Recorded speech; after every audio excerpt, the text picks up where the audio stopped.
یه پسری بود در همسایگی ما بود، کوچه ما بود، عاشق دختری بود پیش از اینکه جنگ شروع بشه.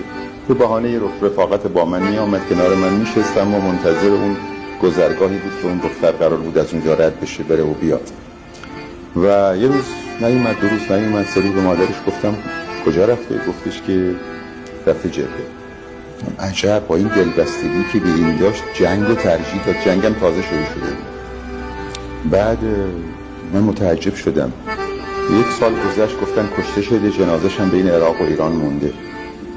من رفته بودم جبهه، 17 سالم شد، رفتم ما رو رسوندم به یه نقطه‌ای، گفتن یه ماشین میاد چند تا جنازه میاره، شما با اون ماشین برید خط.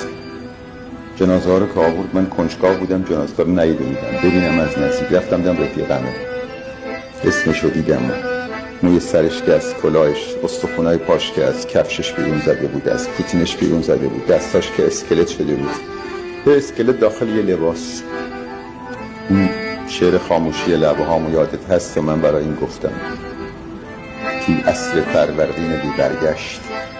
خاموشی لبه هامو یادت هست تو عصر فروردین بی برگشت، با نامه‌ای که پشت در آمد بعد از غروب کربلای 8. از تو چه پنهان عاشقت بودم، از دل نه از سلولم. با تو جهانم تازه تر میشد از روزهای طبق معمولم. تو زنده تر بودی یه کوچک سال با دامن گلدار و کوتاهت. گفتم بمانم با تو، گفتی نه. گفتم خدا، گفتی همراهت. گفتی برو، این کوچه ها فردا شب پرسه های روزگار ماست. دشمن رسیده تا لب اروند، فردا همین ساعت قرار ماست. عشق من این خاکم راحت. خندیدم و دل کندم از دنیا. رفتم که برگردم به آغوشت، رفتم که برگردم به رویاها.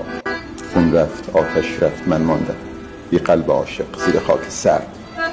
عشق تو قطره قطره بیرون زد از چشمهای عاشقم با درد. نفرین به هر کی تو لباس من قلب تو رو با بدلی آزاد. نفرین به دنیایی که خالی شد، نفرین به رویایی که بی من مرد. تو چشمای عکس من گاهی با گوشه چشم تماشا کن. لعنت به این ترسی که بین ماست. من عاشقت بودم، تو هاشا کن. من عاشقت بودم، تو هاشا کن تا این غبار خسته بنشینه. ما با هم این رابطه، این عشق بین من و بین تو شیرین. وای وای وای وای وای.